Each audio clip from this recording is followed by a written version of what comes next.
अस्सलाम दोस्तों उम्मीद है कि आप लोग खैरियत से होंगे। दोस्तों आपके ने देखा होगा कि आपके दोस्त कुछ कज़न्स कुछ ऑफिस में साथ काम करने वाले बहुत बातें करते हैं और हर मामले में वो अपनी राय ज़रूर देते हैं और समझते हैं कि उन्हें हर मौजू पे जो है अबूर हासिल है। लेकिन अगर कभी उन्हें कोई कहे कि आप स्टेज पे आ जाएं या खड़े होकर लोगों को एड्रेस कर लें या कोई प्रेजेंटेशन देते हैं तो ऐसा लगता है जैसे उन पर मौत आ गई। वो भी दुआ करते हैं अल्लाह मियाँ ज़मीन फट जाए और हम उसमें समा जाएं, क्योंकि प्रेजेंटेशन देना या स्टेज पे लोगों को फेस करना कोई बहुत आसान काम नहीं है। ये बल्कि एक बीमारी है, उसको हम कहते हैं प्रेजेंटेशन एंजाइटी। जिस तरह स्टेज एंजाइटी है उसी की समझने बहन है ये प्रेजेंटेशन के लोग जो है ना, बातें तो बहुत करते हैं लेकिन जब उन्हें लोगों की तरफ मुंह करके बातें करने का कहा जाता है तो फिर वो नर्वस हो जाते हैं वो। तो हमारा आज का मौजू है how to deliver a professional presentation. ठीक है, उसमें स्टूडेंट्स भी आ सकते हैं, ऑफिस में काम करने वाले भी आ सकते हैं, आम लोग भी आ सकते हैं जो प्रोफेशनली उसको डिलीवर करना चाहते हैं। 5 चीज़ें ऐसी हैं जो प्रेजेंटेशन से पहले हमें करनी है। Number 1, prepare your topic. सबसे पहले ये कि जिस मौजू पे आप प्रेजेंटेशन के अंदर लोगों को एड्रेस करने जा रहे हैं, बात करने जा रहे हैं, उस पर आपकी कमांड होनी चाहिए, बेहतरीन कमांड होनी चाहिए। उससे इसके लिए ज़रूरी है कि आपको पता है कि आप किन लोगों को कर रहे हैं, तो उनका प्रोफेशन क्या है, क्या करते हैं वो सेल्स के लोग हैं, वो मार्केटिंग के लोग हैं, वो आईटी के लोग हैं, वो स्टूडेंट्स हैं, जो भी कुछ है वो देख लें। और फिर टाइम कितना है, क्योंकि टाइम के हिसाब से आपको अपना मटेरियल बनाना पड़ता है। तो पहला तो ये है कि प्रिपेयर योर टॉपिक। दूसरा है learn about the target audience. ठीक है ना, उनका जो मैंने जिक्र किया अगेन कि प्रोफेशन पे भी फोकस करना है, उनकी एज पे भी करना है, क्योंकि हर एज के ऊपर इसकी अपनी हायरार्की के हिसाब से सारी चीज़ें चल रही होती हैं। और फिर पर्पस, वो क्यों आए हैं या आप क्यों दे रहे हैं, कौन सी चीज़ें जिसको आप एड्रेस करना चाह रहे हैं। तीसरा है keep it simple and natural, कि आप अपनी प्रेजेंटेशन को बिल्कुल सादा रखें और क्या रखें, कुदरत के करीब रखें। यानी कि आप जितनी आर्टिफिशियल या मसनूइयत पैदा करेंगे बुनियादी तौर पे उतना ज़्यादा आपके ऊपर वज़न आएगा। लिहाजा आप क्या करें, बल्कि हम अपने यूट्यूबर्स दोस्तों से भी ये कहेंगे कि वो जब भी अपनी मौज़ूआत का चुनाव करें, सिलेक्शन करें, और तो अपने स्टाइल को भी और मौज़ूआत को भी बोलें जिस पर उनको अपनी कमांड हो और नेचुरल अंदाज में लेके चलें, क्योंकि आप बहुत ज़्यादा जो ना वो अटेंशन पे खड़े हो नहीं सकते। चौथा है लेस टेक्स्ट छोटा हो। आप अगर टेक्स्ट पढ़ने में लग जाएंगे तो आपकी कमर या आपकी बैक जो है ना वो ऑडियंस की तरफ हो जाएगी, तो आप भी नर्वस हो जाएंगे, उनका भी इंटरेस्ट कम हो जाएगा। जो हम आगे पढ़ने के इंटरेस्ट उनका मेंटेन करना कितना ज़रूरी होता है।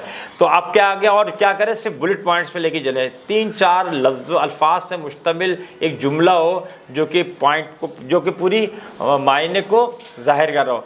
और 5वां है रिहर्सल ज़रूर करें। रिहर्सल मेक्स मैन परफेक्ट ना, तो आप क्या करें, जितनी रिहर्सल करेंगे उतने ही ज़्यादा आप परफेक्शन के करीब हो जाएंगे।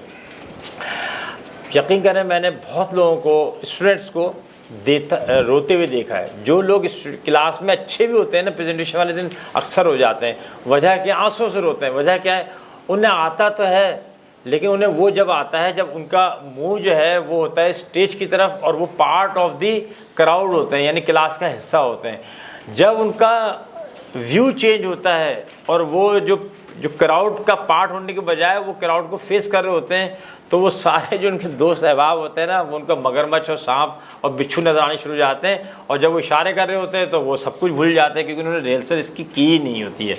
तो हमारे 5 पॉइंट जो थे वो उल्टा चले तो रिहर्सल 5वां, चौथा है लेस टेक्स्ट हो, सिर्फ बुलेट पॉइंट्स हो, थर्ड है keep it simple and natural, और सेकंड है लर्न अबाउट टारगेट ऑडियंस, और फर्स्ट है प्रिपेयर योर टॉपिक्स। अब आपने जो ना 5 चीज़ें प्रेजेंटेशन के दरमियान में रखनी है, फिर आप एक प्रोफेशनल जो ना वो तरीके से प्रेजेंटेशन दे सकते हैं। Number 1 is dressing and your getup. आपकी जो लुक है ना वो बड़ी स्मार्ट ना हो तो कम से कम एक्सेप्टेबल ज़रूर हो, अच्छा नज़र आ रहे हो, आपके कपड़े अच्छे हों, बालों के स्टाइल अच्छा हो, यानी जब बेस्ट आप हो। आप उस दिन समझने में थोड़ी देर के लिए कि आप लग रहे हो कि आप किस जो है ना VIP हैं, अपने अपीयरेंस से भी लग रहे हो, उसका असर पड़ता है ऑडियंस के ऊपर। जो डिलीवर कर रहे हैं वो तो बाद में सुनेंगे, जो अपीयरेंस है वो एक्सेप्टेबल ज़रूर होना चाहिए। दूसरा है कॉन्फिडेंस। आप जो ना, क्योंकि रिहर्सल करेंगे तो आप कॉन्फिडेंट खुद ब खुद हो जाएंगे, जो आपने पहले काम किया वो काम आएगा। तो आप कॉन्फिडेंट हो और कॉन्फिडेंस आपको क्या करेगा, आपको गेन करेगा। उसके बड़े आसान से मैं 2 तरीके बताता हूँ। एक तो कोशिश करें शुरू के 13 सेकंड है ना, ज़िंदगी में जब भी कोई मुश्किल वक्त आती है ना, हमेशा 13 सेकंड इंपॉर्टेंट होते हैं। 13 सेकंड के बाद आप ओवरकम कर लेते हैं सिचुएशन के ऊपर।